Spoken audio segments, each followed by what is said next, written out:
No início dos tempos narrados pelo relógio da fé, duas figuras emergem do palco da história religiosa da Judéia, tecendo os fios da liderança e da influência sob a sombra do Império Romano. Em um período onde a ocupação romana fazia sentir seu peso, Anás e Caifás, como sacerdotes supremos, ergueram-se como colunas do Templo de Jerusalém, o coração pulsante da vida e da cultura daquela terra antiga. Vamos imergir nas vidas de Anás e Caifás, dois pilares da história religiosa que, em meio à ocupação romana, alcançaram a proeminência que os eternizou nas páginas da Bíblia. O Templo de Jerusalém, centro da espiritualidade e da prática religiosa, será o nosso ponto de partida nesta jornada de descobertas. Sob o céu da Judéia, enquanto a opressão romana lançava sua longa sombra, Anás e Caifás navegaram as águas turbulentas da política e da fé. Eles não foram meros figurantes, mas atores principais no drama que culminou na crucificação de Jesus e nos eventos que a cercaram, um episódio que reverbera até nossos dias. Prepare-se para explorar suas biografias, suas crenças e o legado que deixaram.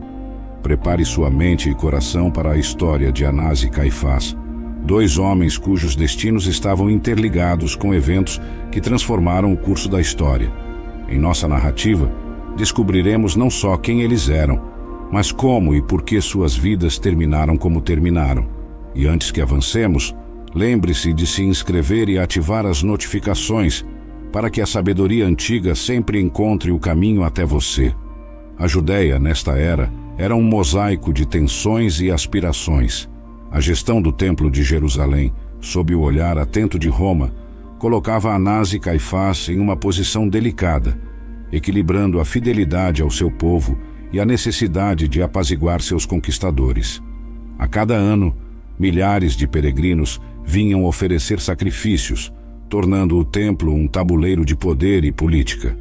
A história de Anás e Caifás é uma trama de poder, fé e conflito.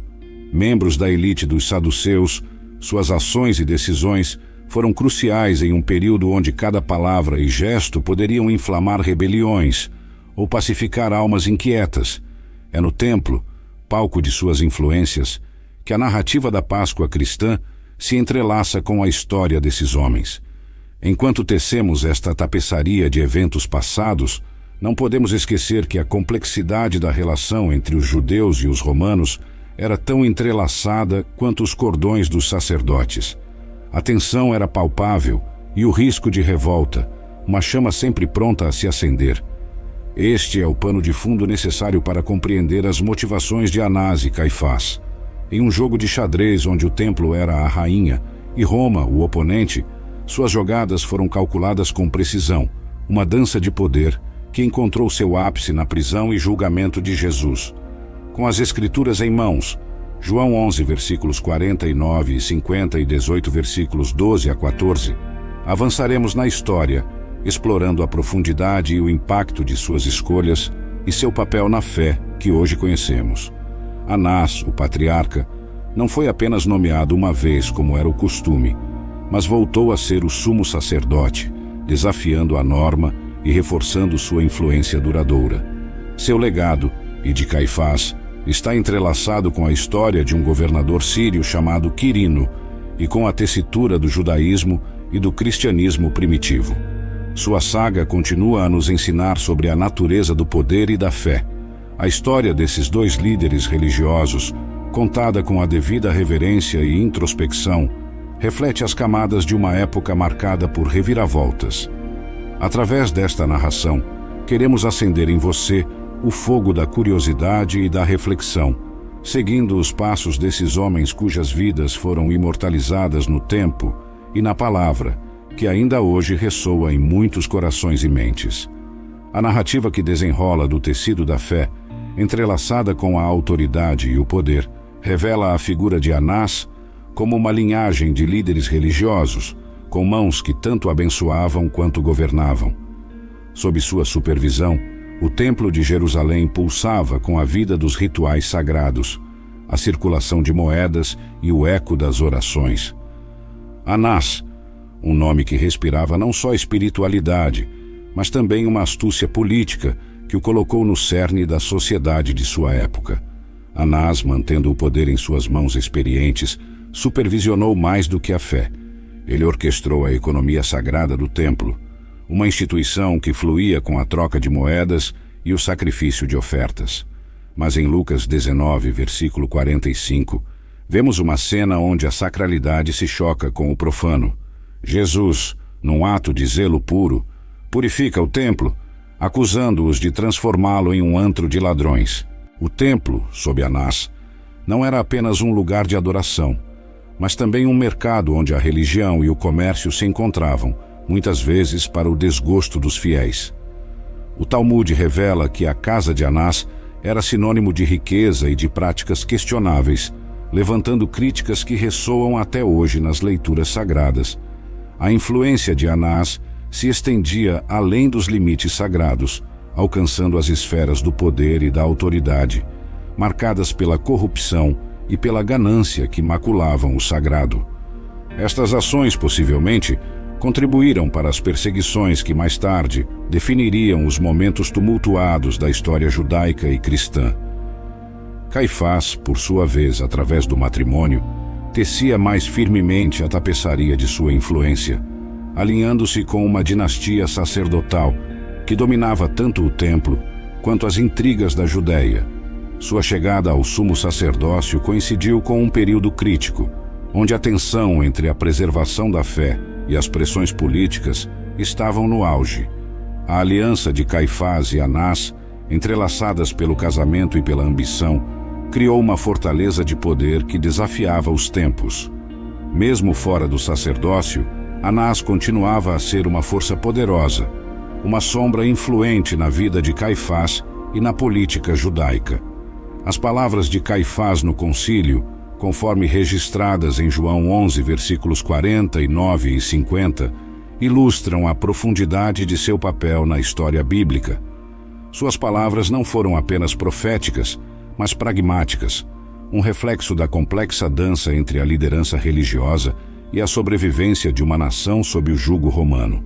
A declaração de Caifás revelou a dualidade de seu caráter e o peso de suas decisões. Ele via a morte de um homem, Jesus, como um sacrifício necessário para o bem maior, prenunciando os eventos que se seguiriam e que, paradoxalmente, reuniriam os filhos de Deus dispersos. Assim, o Evangelho de João nos mostra que a fala de Caifás, embora tingida de interesse político, carregava uma ironia divina. O que era planejado como um ato de preservação tornou-se o catalisador para uma nova era de fé. A história desses dois homens, entrelaçada com o destino de Jesus, é um convite para refletir sobre os propósitos mais elevados e as ironias da providência divina. Em um enredo entrelaçado com intriga e revelação, as vidas de Anás e Caifás se desenrolam como um pergaminho da antiguidade, marcando com sua presença os capítulos mais dramáticos da história bíblica.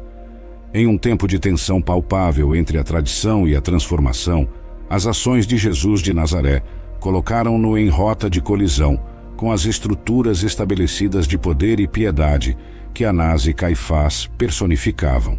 A decisão tomada pelo concílio, sob a sombra da influência desses dois homens, selou o destino de Jesus e precipitou os eventos que levariam ao seu sacrifício na cruz.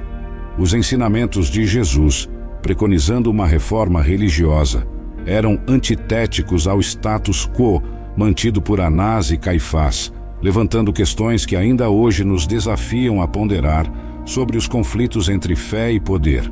O confronto de Jesus com as autoridades se acentua com sua prisão e julgamento, uma sequência de eventos que João 18 detalha com intensa precisão narrativa.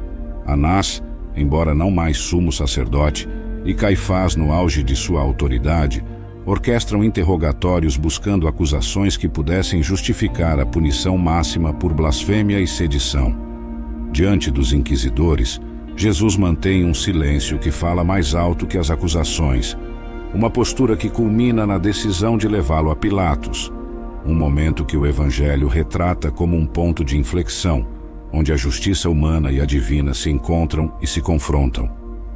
O papel de Anás e Caifás, na condenação de Jesus, ressalta a complexa interação entre a autoridade religiosa e a administração romana, um jogo de influências que culminaria na crucificação e na subsequente ressurreição, eventos que transformariam o curso da história humana e divina. Após a ressurreição, a resistência de Caifás às evidências da nova realidade espiritual o levou a perseguir os apóstolos Pedro e João e mais tarde a consentir no martírio de Estevão, como detalha Atos dos Apóstolos.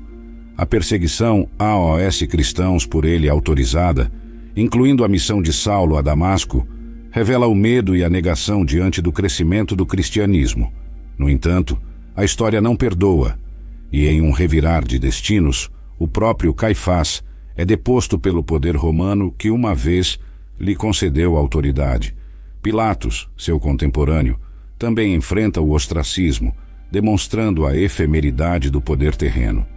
A morte violenta de Caifás e a loucura de Anás, que, segundo a tradição, se consumiu em desespero ao reconhecer o erro de seu julgamento contra o Messias, são contadas com um tom de advertência e moralidade, um lembrete das consequências da justiça mal aplicada e do poder mal exercido. As descobertas arqueológicas da tumba da família de Caifás oferecem um raro vislumbre físico dessa linhagem histórica, enquanto a destruição do templo, prevista por Jesus, ressoa como uma profecia cumprida, testemunhada pelas ruínas e pela memória perpetuada.